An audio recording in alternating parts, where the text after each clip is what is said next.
Hello guys, আসসালামু আলাইকুম। Welcome back to my another video. আজকে চলে এসেছি কাতারের দোহা পোর্টে। তো এই জায়গাটা আপনাদেরকে ঘুরে দেখানোর চেষ্টা করব। এখানে চলতেছে ঘুরির ফেস্টিভ্যাল। এছাড়া শীত মৌসুমে এই জায়গাটা থাকে পর্যটকে মুখরিত। সো গাইজ, আপনি যদি আমার চ্যানেলে নতুন হয়ে থাকেন অবশ্যই চ্যানেলটি সাবস্ক্রাইব করে দিবেন, আর যদি ফেসবুক পেজ থেকে দেখে থাকেন অবশ্যই পেজটি ফলো করে দিবেন। কাতারের পুরনো বন্দর তথা দোহা পোর্ট নিয়ে মানুষের আগ্রহের শেষ নেই, কারণ বছর জুড়ে এইখানে থাকে আন্তর্জাতিক নানা ইভেন্টের আয়োজন। ফিফা বিশ্বকাপ থেকে শুরু করে আরব কাপের ফ্যান জোন তৈরি করা হয়েছিল এইখানে। বিশ্বের নানা দেশ থেকে আগত ফ্যানরা এইখানে এসে একত্রিত হয়েছিল তাদের দলগুলোকে সাপোর্ট করার জন্য। প্রতিটি দেশ তাদের নিজের মতো করে তাদের সংস্কৃতিকে তুলে ধরে বিনোদনের মাধ্যম হিসেবে। কাতারে মোট দুটি বন্দর রয়েছে, একটি হচ্ছে দোহা ওল্ড পোর্ট, অন্যটি হচ্ছে হামাদ ফোর্ট। তেল ও গ্যাসের খনি আবিষ্কারের আগে এইখানকার মানুষ মাছ ধরে তাদের জীবিকা নির্বাহ করত। এছাড়া আরবের এই অঞ্চল ব্যবসার জন্য প্রসিদ্ধ ছিল। এই বন্দর দিয়ে তারা ব্যবসা পরিচালনা করত। তারা মুক্ত ব্যবসার জন্য খুবই প্রসিদ্ধ ছিল। 2017 সালের 5 সেপ্টেম্বর তারা অফিসিয়ালি দোহা পোর্টের কমার্শিয়াল কার্যক্রম হামাদ পোর্টে স্থানান্তর করে। পরবর্তীতে ধীরে ধীরে এই বন্দরকে গড়ে তোলা হয় পর্যটকদের জন্য ট্যুরিস্ট ডিস্ট্রিক্ট হিসেবে। 2021 সালের দিকে মিনা ডিস্ট্রিক্ট ওপেন করা হয় এবং 2022 নভেম্বরে পুরোপুরি চালু করা হয় পর্যটকদের জন্য। এবং সেই সময় এমএসসি ওয়ার্ল্ড ইউরোপিয়ান নামের একটি গ্র্যান্ড ক্রুজ শিপ এখানে আসে। এই এরিয়াটিকে দোহা পোর্ট কর্নিশ বলা হয়। বিশ্বের নানান দেশ থেকে ছুটে আসা পর্যটকদের প্রধান আকর্ষণ হচ্ছে এই জায়গাটি, কারণ এইখানে হাতে খাবার নিয়ে দাঁড়ালে পাখিরা ছুটে আসে খাওয়ার জন্য। এখানে আসলে দেখতে পাওয়া যায় বিদেশের পাখিগুলো মানুষের সাথে কত আন্তরিক। পাখিদেরকে খাওয়ানোর পাশাপাশি এখানে রয়েছে অনেকগুলো রেস্টুরেন্ট। ইউরোপীয়দের পাশাপাশি এখানে ঘুরতে আসা বেশিরভাগই হচ্ছে জিসিসি কান্ট্রি। আরবরা খাবার প্রিয়, তাই এখানটায় সমুদ্রের ধারে পরিবার নিয়ে তারা খাবারের পাশাপাশি সমুদ্রের দৃশ্যটা উপভোগ করে। সো গাইস, মিনা ডিস্ট্রিক্টটা তুলে ধরার পর আমি চলে যাব কাইট ফেস্টিভ্যালের দিকে। সে পর্যন্ত সঙ্গেই থাকুন। রং বেরঙের এই বিল্ডিং গুলোর দিকে তাকালেই দেখতে পাবেন বিভিন্ন রঙে রাঙিয়ে তোলা হয়েছে নানান চিত্রকর্ম। চিত্রকর্মগুলো এতটাই নিখুঁত আর এত সুন্দর যে চিত্রশিল্পী তার মনের মাধুর্য মিশিয়ে এই চিত্রকর্মগুলো তুলে ধরে। আধুনিক জীবনযাপনের জন্য যা যা প্রয়োজন এখানে রয়েছে সবটাই। থাকার জন্য উন্নত মানের 5 স্টার হোটেল, সুপারমার্কেট, রেস্তোরাঁ, ফার্মেসি ও ক্যাফে। আর এটি হচ্ছে ফ্রেশ ফিশ মার্কেট। নানান প্রজাতির সমুদ্রের সি ফুড এখানে পাওয়া যায়। সাপ্তাহিক ছুটির দিন এখানে শুধুমাত্র ভিজিটর আর ফ্যামিলিদেরকেই অ্যালাউড করে থাকে। পরিবার নিয়ে ঘুরতে আসলে এখানে শপিং করার জন্য রয়েছে ট্রেডিশনাল আর আন্তর্জাতিক ব্র্যান্ডের শপ। এছাড়া এখানে রয়েছে কাতারের 1970 দশকের দিকে ব্যবহৃত একটি ট্যাক্সি। এই পুরো শহর জুড়ে কাতারের ঐতিহ্য এবং তাদের সংস্কৃতি বিশ্বের কাছে তুলে ধরাই হচ্ছে মূল লক্ষ্য। বিশ্বকাপকে কেন্দ্র করে কাতার খরচ করে প্রায় 220 বিলিয়ন মার্কিন ডলার, যার মধ্যে এই জায়গাগুলো অন্তর্ভুক্ত।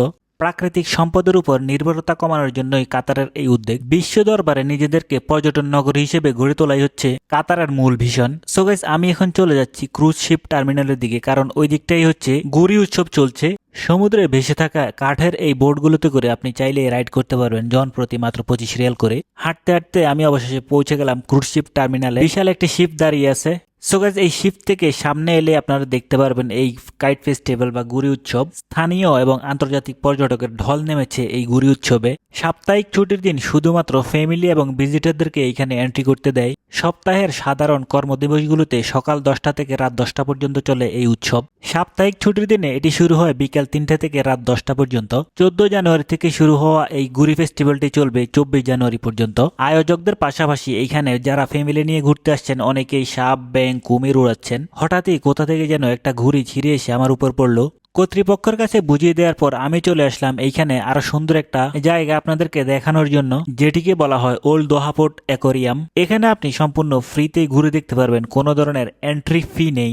বিশেষ করে যারা ফ্যামিলি নিয়ে বসবাস করে তাদের জন্য খুবই চমৎকার। বাচ্চারা খুব এনজয় করে এই জায়গাটা। কৃত্রিম প্রযুক্তির মাধ্যমে বিশাল একটা অ্যাকোয়ারিয়ামের ভিতর সামুদ্রিক বৈচিত্র্য তুলে ধরা হয় এই জায়গাটায়। সমুদ্রের নানা রঙের নানা প্রজাতির মাছের পাশাপাশি এখানে রয়েছে একটি সার। সমুদ্রের তলদেশের বাস্তুসংস্থান এবং বৈচিত্র্য সম্পর্কে ধারণা নিতে এই জায়গাটি ভিজিট করতে পারেন। এছাড়া কাতারের নতুন বন্দর হামাদ ফোর্টে রয়েছে এর চেয়ে বড় অ্যাকোয়ারিয়াম। সো গাইস, অ্যাকোয়ারিয়াম থেকে বের হওয়ার পর আমি এখন চলে যাব দোহা বক্স পার্ক এবং দোহা মিনিয়েচার, সেই জায়গাটা আপনাদেরকে দেখানোর জন্য।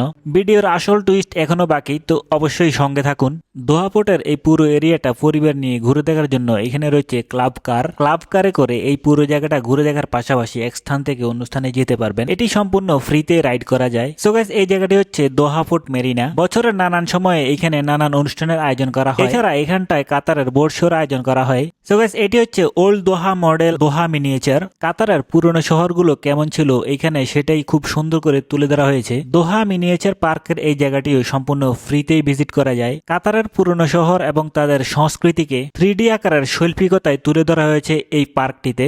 স্কেল মডেলে আসল ভবনের তুলনায় নির্দিষ্ট অনুপাতে এখানে কাতারের শহরের বিবরণ সহ বিখ্যাত স্থাপনাগুলো অন্তর্ভুক্ত, যেমন museum of Islamic art, Katara cultural village, West বে এর স্কাই স্ক্রেপার। এই জায়গাটির অবস্থান বক্স পার্কের সামনেই। পরন্ত বিকেলে প্রিয়তমার হাত ধরে হাঁটতে চাইলে চলে আসতে পারেন এইখানটায়। ফ্রিতেই করতে পারবেন শারীরিক ব্যায়াম করার জন্য নানা ইনস্ট্রুমেন্ট পার্কের বিভিন্ন জায়গায় ইনস্টল করা আছে। দেখতে দেখতে সন্ধ্যা নেমে আসছে আর আমি চলে আসছি ভিডিওর একবারে শেষ প্রান্তে। সো গাইস, এই ছিল আজকের মতো। ইনশাআল্লাহ দেখা হবে পরবর্তী ভিডিওতে অন্য কোনো টপিক নিয়ে অন্য কোনো জায়গায়। সে পর্যন্ত সবাই ভালো থাকবেন। আল্লাহ হাফেজ।